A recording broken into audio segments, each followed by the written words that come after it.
మొన్నందరికీ తెలుసు 16వ తారీఖున నడి రోడ్డు మీద ఒక దళిత డాక్టర్ని, అది కూడా ఒక సస్పెండ్ అయిన, అంటే ఒక ప్రభుత్వానికి వ్యతిరేకంగా మాట్లాడినందుకు కరోనా లాంటి నేపథ్యంలో మాస్కులు అడిగిన పాపానికి సస్పెండ్ అయిన ఒక సుధాకర్ గారు, సుధాకర్ గారు అనే డాక్టర్ని ట్రీట్ చేసిన విధానం, మన పోలీసులు ట్రీట్ చేసిన విధానం మనందరికీ తెలిసిందే. ఆ నేపథ్యంలోనే మీ అందరికీ తెలుసు, సుమారుగా సస్పెండ్ అయిన తర్వాత నుంచి ఈ రోజు వరకు కూడా ప్రభుత్వం అతన్ని ఏ రకంగా ఇబ్బందులు పెట్టింది, తర్వాత లాంగ్ రన్గా ఒక ట్రాప్ చేసి ఏ రకంగా ఇబ్బంది పెట్టింది అతన్ని కానీ వాళ్ళ కుటుంబ సభ్యుల్ని కానీ అన్న విషయాన్ని మనం తెలుసుకోవాలనుకుంటే, ఆ ట్రాప్ అయిన తర్వాత కూడా పోలీసులు అతన్ని తీసుకెళ్లి మాస్క్ అడిగిన పాపానికి పిచ్చోండి చేసి పిచ్చాసుపత్రికి తరలించిన పరిస్థితిని కూడా మనం అందరం చూసాం. ఈ నేపథ్యంలో మేము విజయ్ కుమార్ మీ అందరం కూడా 17వ తారీఖున వెళ్ళి అతన్ని కలవటం జరిగింది. కలిసి వచ్చిన తర్వాత ఒక రకమైన బాధ కలిగింది. ఎందుకంటే ఒక దళితుడి వైద్య వృత్తిలోకి రావాలంటే చాలా కష్టపడి రావాలి. అలాంటిది సొసైటీలో ఏ తప్పు చేయకుండా ఒక దళితుడిని, దట్టు అందులోని డాక్టర్ని, ఒక అనస్థీషిస్ట్ని, 20 సంవత్సరాల సర్వీస్ ఉన్న వ్యక్తిని ఒక కసబ్ లాంటి తీవ్రవాదిని ఎలా ట్రీట్ చేస్తారో ఆ విధంగా ట్రీట్ చేసే విధానం చూసి బాధ అనిపించి, అదే విషయాన్ని మాకు ఈ ప్రభుత్వంతోనే కానీ పోలీసు వ్యవస్థతోనే కానీ ఎక్కడ కూడా న్యాయం జరగదు అనే ఒకే ఒక కోణంలో హైకోర్టు చీఫ్ జస్టిస్కి, అదేవిధంగా ప్రెసిడెంట్ ఆఫ్ ఇండియాకి, హ్యూమన్ రైట్స్కి లెటర్ రాయడం జరిగింది. నిజంగా చాలా హ్యాపీయెస్ట్ మూమెంట్ ఏంటంటే, ఈ అతిపెద్ద ప్రజాస్వామ్యంలో, ఇంత పెద్ద రాజ్యాంగం ఇచ్చిన అంబేద్కర్ గారు ఇచ్చిన ప్రజాస్వామ్యంలో ఇంకా న్యాయం బతికే ఉంది అని చెప్పుకోవడానికి ఆ రోజు మేము రాసిన లెటర్ని సుమోటోగా తీసుకుని హైకోర్టు స్పందించడమే దానికి ఉదాహరణగా చెప్పుకోవచ్చు. అయితే కథ అక్కడ మొదలైంది.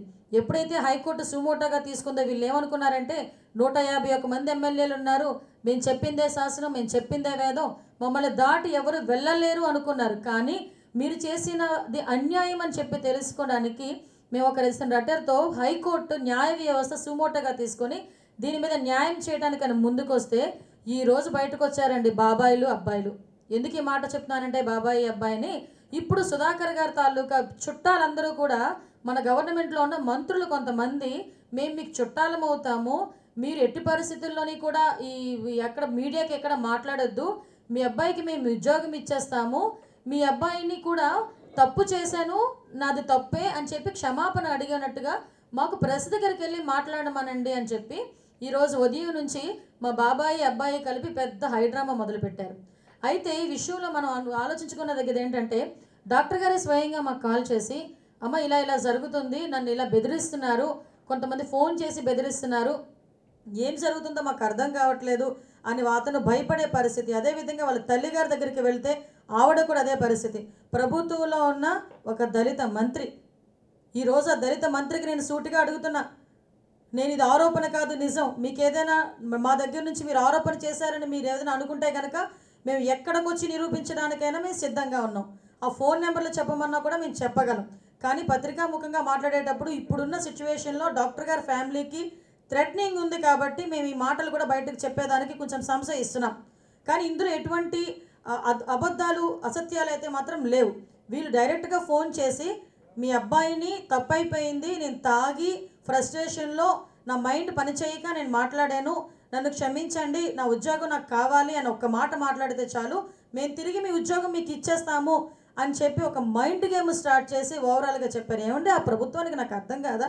నాకు అర్థం ఏంటంటే, ఒక మాస్టర్ ప్లాన్ వేసి, ఇందులో కూడా విషయం మనకు అనుకుంటే, ఇందులో వాళ్ళ అబ్బాయిని కూడా ఇరికించేటట్టుగా, వాళ్ళ అబ్బాయికి కూడా పోలీసులు ఒక బండి మీద, అంటే ఒక బుల్లెట్ బండి మీద లాక్డౌన్ సమయంలో ఫోన్ మాట్లాడుతూ ఉంటే, మన వైజాగ్ పోలీసులు కొంచెం కాస్ట్లీ పోలీసులు స్కోడాలో వెళ్ళారట, మరి వాళ్ళ పోలీసుల మరి ఇంకెవరో మాకు అర్థం కాల. ఆ పోలీసులు అక్కడ ప్రవర్తించిన తీరు కానీ, అదేవిధంగా ఈరోజు మనం 16వ తారీఖున గవర్నమెంట్ డాక్టర్ మీద, మన సుధాకర్ గారి మీద పోలీసులు చూసిన తీరు కానీ ఇవన్నీ చూస్తే, ఒక ట్రాప్లో ఒక ఇనిషియేటింగ్, అంటే వాళ్ళు ప్రణాళికాబద్ధంగా ముందుకెళ్ళి అతను ట్రాప్లో పడేసి ఈ రకంగా చేశారని చెప్పుకోవడానికి చాలా ఉదాహరణలు కూడా మన దగ్గర ఉన్నాయి. ముఖ్యంగా విషయం ఏంటంటే, కక్ష తీర్చుకోవాలి. ఈరోజు డాక్టర్ గారి మీద మీరు ఏం చేశారండి? కక్ష తీర్చుకున్నారు. ఏ రకంగా ఎందుకు కక్ష తీర్చుకున్నారు? జగన్మోహన్ రెడ్డి గారి మీద వ్యతిరేకంగా మాట్లాడారు, మాస్కులు అడిగారు అని ఒకే ఒక పాపానికి కక్షగా పెట్టుకొని, కక్ష తీర్చుకొని సస్పెండ్ చేసి, ఇంకా కక్ష తీరక, ఆ కసి తీరక ఆయన్ని ఈ రకంగా వెనక్కి చేతులు విరిచి, కాళ్ళతో తన్ని, లాఠీలతో కొట్టి ఈ రకంగా బిహేవ్ చేశారంటే ఒకసారి మనందరూ అర్థం చేసుకోవాలి. ఇవన్నీ కూడా మర్చిపోయి ఈ పెద్ద మనుషులు మరి సస్పెండ్ అయినప్పుడు చుట్టకాలన్నీ ఏమైనాయి? ఈ సస్పెండ్ అయినప్పుడు దళిత మంత్రులు, దళిత హోంమంత్రి అప్పుడు బయటకు వచ్చి మాట్లాడాలి కదా, ఎందుకు సస్పెండ్ అయ్యారని మాట్లాడాలి కదా. ఆ రోజు చుట్టరికం గుర్తురాని చుట్టరికం ఎప్పుడైతే న్యాయ వ్యవస్థ ఇన్వాల్వ్ అయింది, వాళ్ళ మెడకు చుట్టుకుంటుంది అని ఒకే ఒక భయంతో ఈరోజు రాయబారాలు, అదేవిధంగా బెదిరింపులు, బుజ్జగింపులు స్టార్ట్ చేసి ఈరోజు గవర్నమెంట్ కూడా సుధాకర్ గారు వాళ్ళ ఫ్యామిలీని, అదేవిధంగా అందరినీ కూడా ఇబ్బంది పెట్టే పరిస్థితి కూడా మనం చూస్తున్నాం. తప్పుదోవ పట్టించాలని ఆఖరికి వీళ్ళు ఎలాంటి పరిస్థితులు అంటే కోర్టులు కూడా తప్పుదోవ పట్టించాలి. నిన్ననే మనకు తెలుసు, ఒక సిట్టింగ్ జడ్జి వచ్చి ఆయన దగ్గర వాంగ్మూలం తీసుకోవడం జరిగింది. నిన్న వాంగ్మూలం తీసుకొని మళ్ళీ ఈరోజు మార్నింగ్ ఆయన చేత బలవంతంగా ఇటువంటి స్టేట్మెంట్ ఇప్పిస్తే యాజ్ పర్ లా ప్రకారం ఆయన మళ్ళీ జైలు శిక్ష విధిస్తారు. అంటే ఈ రకంగా కూడా ఆయన్ని పిచ్చాసుపత్రుల్లో కూడా సుఖంగా ఉండడానికి ఇష్టపడట్లేదు గవర్నమెంట్. అంటే వీళ్ళ కక్ష ఎంతవరకు వెళ్తుందో మనందరూ అర్థం చేసుకోవచ్చు. ఈరోజు మేము ఒకటే చెప్తున్నాం, ఇది సుధాకర్ గారు ఒక్కరిది సమస్య కాదు. దయచేసి మన అందరం కూడా అర్థం చేసుకోవాలి. ఇది దళిత జాతి తాలూకా ఆత్మాభిమానం. దయచేసి ఒక్క దళితుడిని రోడ్డు మీద చితగ్గొట్టి ఒక పశువుని కొట్టినట్టుగా కనీసం ఒక ఆటోలో చేతుల కట్టి తీసుకెళ్ళిన పరిస్థితి చూస్తూ ఉంటే ఈ దళిత జాతి మొత్తం ఈరోజు సిగ్గుపడే పరిస్థితి. మా ఆత్మాభిమానం మాకుంది. మా ఆత్మాభిమానం దెబ్బతీసే పరిస్థితి వస్తే కనుక మా రాజ్యాంగం ప్రకారం మాకు వచ్చిన న్యాయ వ్యవస్థ మాకు న్యాయం చేస్తుందని ఒకే ఒక ఆశతో మేము ఆశ్రయించడం, దానికి న్యాయ వ్యవస్థ కూడా స్పందించడం జరిగింది. అదేవిధంగా డాక్టర్లు, ఈరోజు ఎంతోమంది డాక్టర్లు భయపడుతున్నారు. మాస్కులు అడిగితే, మేము ఏదైనా పీపీఈ కిట్లు అడిగితే సుధాకర్ గారికి పడిన గతే మాకు పడుతుందేమో, కాబట్టి మేమెవరు కూడా మాట్లాడము అని చెప్పి వాళ్ళు కూడా భయపడే పరిస్థితి. ఈరోజు ఈ న్యాయ వ్యవస్థ ద్వారా ఇది కనుక మనకి న్యాయం జరిగితే, సుధాకర్ గారి విషయంలో న్యాయం జరిగితే, కరోనా లాంటి విపత్కరమైన పరిస్థితుల్లో ప్రతి ఒక్క డాక్టర్ కూడా బయటకు వచ్చి స్వేచ్ఛగా తన సర్వీసెస్ చేయడానికి ఒక ఆస్కారం ఉంటుంది. ఈ గవర్నమెంట్లో సోషల్ మీడియాలో పెడితే ఒక కేసు, ఫేస్బుక్లో పెడితే ఒక కేసు, బయటకు వచ్చి కడుపు మండి నోరిపి మాట్లాడితే ఒక కేసు. ఇంకా చాలామందికి ఈ కేసు చాలా ఊరటనిస్తుందని మాత్రం మేము కోరుకుంటున్నాం. దయచేసి మేము ఒకటే, మీరే పిచ్చోడని ముద్రేసి, మీరే పిచ్చాసుపత్రిలో జాయిన్ చేసి, ఈరోజు అదే పిచ్చోడు అనిపించిన వ్యక్తి చేత నేను తప్పు చేశాను అని చెప్పి మీడియాలో చెప్పిస్తే వినటానికి, నమ్మటానికి ప్రజలు కూడా ఎర్రివాళ్ళు ఏమీ కాదు. కోర్టులకి కళ్ళు గంతలు కడతారు కానండి. ఈ రోజులు అలా లేదు. కోర్టులు న్యాయ వ్యవస్థ ప్రకారం చాలా క్లియర్గా పనిచేస్తున్నాయి. దయచేసి ఈ విషయాన్ని కూడా అందరూ కూడా అర్థం చేసుకోవాలి. మళ్ళీ చెప్తున్నాను, మీ కుయుక్తులు, మీ తాలూకా వక్రపు బుద్ధులు మా మీద చూపించాలనుకుంటే కనుక ఫర్దర్గా ఇంతకన్నా పెద్ద పర్యవసానం మాత్రం ఎదుర్కోవాల్సి వస్తుందని ఎవరైతే రాయబారాలు పంపుతున్న మంత్రులకి మేము హెచ్చరిస్తూ, మీరు దళితులైతే, మీకు ఆత్మాభిమానం ఉంటే నీ సోదరుడిని రోడ్డు మీద తనని నీ జగన్మోహన్ రెడ్డి దగ్గరికి వెళ్ళి నిలది. అది దళితుడి తాలూకా పౌరుషం. అంతే తప్ప తప్పు చేసిన వ్యక్తిని పక్కన పెట్టుకొని ఆ వ్యక్తి చేత, బాధితుడి చేత నువ్వు రాయబారాలు నడిపించావంటే దళిత జాతికే అది పెద్ద శాపంగా నేను మాత్రం అనుకుంటున్నా. దయచేసి ఈ విషయంలో మీరందరూ కూడా గ్రహించుకోవాల్సిందిగా కోరుకుంటూ సెలవు తీసుకుంటున్నా. వాళ్ళ ఇంటి వాళ్ళకే వచ్చాయండి. వాళ్ళ ఇంట్లో వాళ్ళు అంటే మన డాక్టర్ గారు వాళ్ళ రిలేషన్కే వచ్చినాయి. డాక్టర్ గారు వాళ్ళతో మాట్లాడారు, వీళ్ళు మాట్లాడి బెదిరించారు. ఏం లేదు, జస్ట్ మీరు ఒకసారి మీడియా దగ్గరకు వచ్చి తప్పంతా నేనే చేశాను ఒప్పుకోండి, మీ ఉద్యోగం మీకు ఇచ్చేస్తానని చెప్పి భయపెట్టారు. ఆఖరికి మెడికల్ గ్రూప్ ఉంటుంది కదా, అదేదో వాళ్ళ సంఘం ఉంటుంది కదా, డాక్టర్స్ సంఘం, అసోసియేషన్ ద్వారా కూడా బెదిరింపులు స్టార్ట్ చేశారు. అంటే ఇంక మేము ఎవరు మీకు సపోర్ట్ చేయము ఇప్పుడు కనుక నువ్వు ఒప్పుకోకపోతే అని. నేను ఏమంటానంటే ఇదే సంఘాలు, ఇదే మంత్రులు ఆయనకి సస్పెండ్ అయిన రోజే వచ్చుంటే ఇంత ఇష్యూ ఇంత జరిగేది కాదు కదా. ఆ రోజు అలా చేయకుండా ఈరోజు వాళ్ళు మెడకు చుట్టుకుంటుందని ఒకే ఒక కారణంతో ఈరోజు బయటకు వచ్చారు. ఇది ప్రపంచం మొత్తం చూసిందండి. ఒక డాక్టర్ ఆయన చేతులు విరిచేసి వెనక్కి పెట్టేసి, అంటే ఒక మర్డర్ చేసినోడు కూడా ముసుగేసి తీసుకెళ్తారు. కాఫ్ చేయడం కూడా చాలా పెద్ద తప్పు అని చెప్పి ఒకనొక టైంలో కోర్టులు కూడా తీర్పులు ఇచ్చిన పరిస్థితి ఉంది. బేడీలు వేయడం కూడా. అటువంటిది ఏ ధైర్యంతో వెనక్కి విరిచి చేతులు కట్టుతారు? మా దగ్గర వీడియోస్ ఉన్నాయి, కొన్ని వీడియోస్ చూస్తే బాధ అనిపిస్తుంది. కాలుతో తంతే వెనక్కి పడ్డాడు ఆయన డాక్టర్. ఏమంత పాపం చేశాడు, ఏమంత తప్పు చేశాడు ఆయన? కాలుతో తన్నించుకునేది అంత తప్పేమైనా చేశాడా డాక్టర్? ఈరోజు న్యాయస్థానాలు, ప్రజాస్వామ్యంలో న్యాయస్థానం అనేది ఉంది. న్యాయస్థానం ఈరోజు స్పందించింది. ఆ స్పందనకే మాకు ఈరోజు గౌరవం. అందుకే న్యాయస్థానాలు పట్ల గౌరవం. ఒక ఎవడైనా తంతే పోలీస్ దగ్గరికి వెళ్ళి నాకు అన్యాయం జరిగిందని పోలీస్ కంప్లైంట్ ఇచ్చుకునే పరిస్థితి ఉండాలి ఏ గవర్నమెంట్లోనైనా. అంతే తప్ప పోలీసు వాళ్ళు ఎలా తంతే ఎవరి దగ్గరికి వెళ్తారు? కాబట్టి న్యాయస్థానాలను ఆశ్రయించాం. న్యాయస్థానంలో న్యాయం జరుగుతుందని నమ్మకం అయితే మాకుంది. ఈరోజు జగన్మోహన్ రెడ్డి గారి ప్రభుత్వానికి చెమటలు పడతా ఉన్నాయి. దళిత జాతి గౌరవాన్ని అగౌరవపరిచే విధంగా ఈ ప్రభుత్వం వ్యవహరిస్తూ ఉంది. ఈరోజు ఒక డాక్టర్ దళిత, నీ ప్రభుత్వ హయాంలో ఉన్నటువంటి మంత్రులు, మరి హోంమంత్రి సుచరిత్ర ఉంది, మరి సోదరి స్పందించలేదు. ఈరోజు నందిగామ సురేష్ ఎంపీ మాట్లాడుతూ ఉన్నాడు, రాజకీయం చేస్తూ ఉన్నాడు చంద్రబాబు నాయుడు గారు దళితులను పట్టుకొని అని. సిగ్గుందా నీకు అని అడుగుతా ఉన్నాను. నందిగామ సురేష్కి సిగ్గుందా నీకు? దళిత జాతిలో పుట్టి దళిత జాతిని అగౌరవపరిచే విధంగా నువ్వు నీ ఏదైతే ఎంపీ పదవి కోసం జగన్మోహన్ రెడ్డి దగ్గర లుచ్చా పనులు చేసుకొని ఈరోజు ఈ విధంగా మాట్లాడినందుకు సిగ్గుందా అని అడుగుతా ఉన్నాను. కేవలం ఇది జగన్మోహన్ రెడ్డి ప్రభుత్వానికి హైకోర్టు ఇది ఎన్నో మొట్టికాయలు అనేది మీరు లెక్కేసుకోవచ్చు. ఈరోజు ఏదైతే డాక్టర్ గారి మీద జరిగినటువంటి సంఘటన వీళ్ళందరికీ కూడా భయపడుతూ ఉన్నాయి. ఎందుకంటే రేపు కోర్టు తీర్పు రాబడుతూ ఉంది. కోర్టు ఈరోజు న్యాయస్థానం ద్వారాగా మరి ఏదైతే న్యాయం బతికే ఉందన్నటువంటి ఆ నమ్మకం మా అందరి మీద ఉంది. ఖచ్చితంగా ప్రభుత్వం ఏదన్నా కానీ ఆయనకి ఉద్యోగం ఇస్తానన్నప్పటికీ కూడా దళిత జాతికి క్షమాపణ చెప్పాలని జగన్మోహన్ రెడ్డి గారిని నేను తెలియజేస్తూ ఉన్నాను.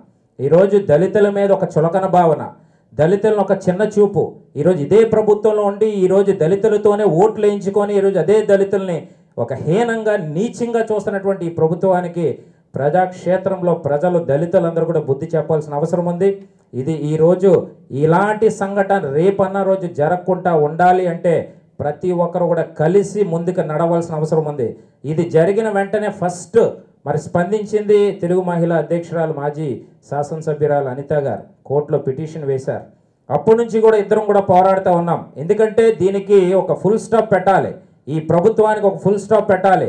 దళిత జాతికి అగౌరవపరిచే విధంగా ఈరోజు చేస్తున్నటువంటి ఈ ఏవైతే కార్యక్రమాలు ఉన్నాయో ఇవన్నీ కూడా దీనికి ఒక ఫుల్ స్టాప్ పెట్టాల్సిన అవసరం ఈ ప్రభుత్వం మీద ఉందని మేము తెలియజేస్తూ దీనికి ముందుకు తీసుకెళ్ళి ఆయనకి న్యాయం జరిగే విధంగా అయినంత వరకు కూడా మేము కొనసాగిస్తాం ఈ దీన్ని. అంతేకాకుండా ఈరోజు తల్లి గారికి ఫోన్ చేసి మరి వాళ్ళు మాట్లాడుతూ ఉన్నారు, మీ ఉద్యోగం ఇచ్చేస్తాం, మీ తప్పు అయిపోయిందని ఒప్పుకోమని. అసలు దేనికి తప్పు అయ్యింది? ఆయన అడిగినటువంటి ఏమడిగాడు? ఆయన కరోనా విపత్తి కారణంగా N95 కిట్లు, PP కిట్లు, శానిటైజర్స్ అడిగి పాజిటివ్ కేసులు వస్తే మాకు భద్రత లేకుండా మేము ఏ విధంగా మేము ఉద్యోగం విధులు నిర్వహించాలని అడిగారు. దాన్ని మీరు సస్పెండ్ 7వ తారీఖుని అడిగితే 8వ తారీఖుని సస్పెండ్ చేశారు. అంతేకాకుండా ఆయనకి థ్రెటనింగ్ వస్తుందని చెప్పి ఆయన చెప్పడం జరిగింది. ఈరోజు ఇందులో మిస్టరీగా మారిపోయింది. ఆయన రోడ్డు మీద వెళ్తున్నటువంటి వ్యక్తిని కారు ఆపి ఆయన షర్ట్ ఉన్నప్పుడు మాట్లాడినటువంటి విజువల్స్ ఉన్నాయి. షర్ట్ ఎవరు తీశారో తెలియదు, గంట షేపులో మరి అక్కడ ఉన్నటువంటి ఆ వీడియో క్లిప్పింగ్ మాయమైపోయి ఉంది. ఇది కంపల్సరీగా కోర్టు సుమోటోగా తీసుకొని దీని మీద తీవ్రంగా మరి స్పందించి కోర్టు దర్యాప్తు చేయాలని చెప్పి మరి హైకోర్టు వారు కూడా ఇచ్చినటువంటి ఆదేశాల మేరకు ఈ తీర్పు రేపటికి రావడం జరుగుతూ ఉంది. అందుకని మేఘాల మీద ఈరోజు ఫోన్ చేసి మేము మీకు చుట్టాలం అవుతాం, మీకు అదవుతాం, దీని మీద మేము స్పందిస్తున్నాం అని చెప్పి ఈరోజు ప్రభుత్వంలో ఉన్నటువంటి కొంతమంది మంత్రులు మాట్లాడడం జరుగుతూ ఉంది. ఇది చాలా బాధాకరం. దీన్ని వదిలిపెట్టే ప్రసక్తి అయితే లేదు. ఖచ్చితంగా దీని మీద ప్రభుత్వం సమాధానం చెప్పాలని మనం చేస్తూ ఉన్నాం. ఒక మంత్రి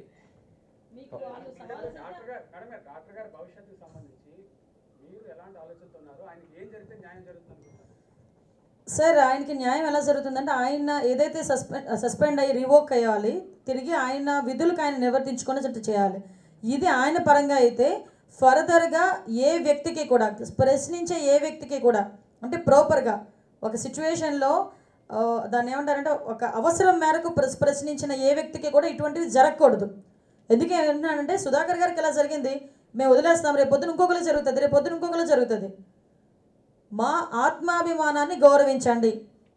దళితుల ఆత్మాభిమానం ఒకటే కాదు, ఈరోజు కష్టపడి బయట చదువుకొని గవర్నమెంట్ ఉద్యోగాలు చేస్తూ వాళ్ళకి స్వేచ్ఛనివ్వాలి, వాళ్ళ ఆత్మాభిమానం ప్రకారంగా వాళ్ళు పనిచేయాలి. అదే మా డిమాండ్.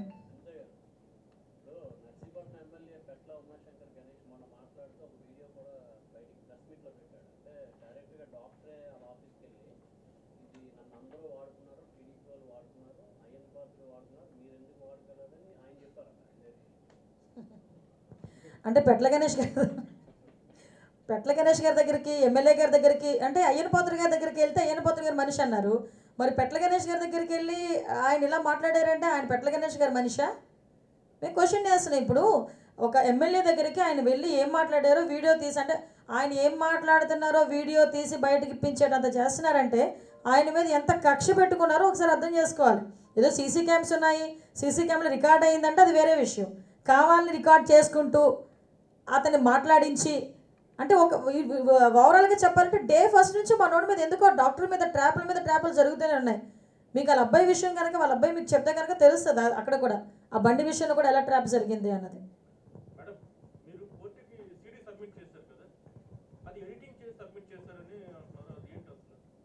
ఎడిటింగ్ చేసి సబ్మిట్ చేయాల్సినంత అవసరం లేదు, ఎడిటింగ్ చేసేటంత సాంకేతికత కూడా నా దగ్గర లేదు.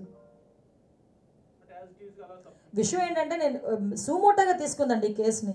నేను ఒక్కదానే కాదు, ఈరోజు వీడియో అన్ని మీ ఛానల్, ప్రతి ఒక్క ఛానల్ నేషనల్ మీడియాతో సైతం ప్రతి ఒక్కరు కూడా టెలికాస్ట్ చేశారు. నేషనల్ మీడియా కూడా టెలికాస్ట్ చేసింది. సో అందులో ఉన్న ప్రతిదీ కూడా, ఇప్పుడు నేను ఒక్కదానే కాదు కదా నేను తప్పు సమాచారం ఇవ్వడానికి, మొత్తం నేషనల్ మీడియా దగ్గర నుంచి ప్రతి ఒక్కరు టెలికాస్ట్ చేశారు, అది అందరూ కూడా చూశారు.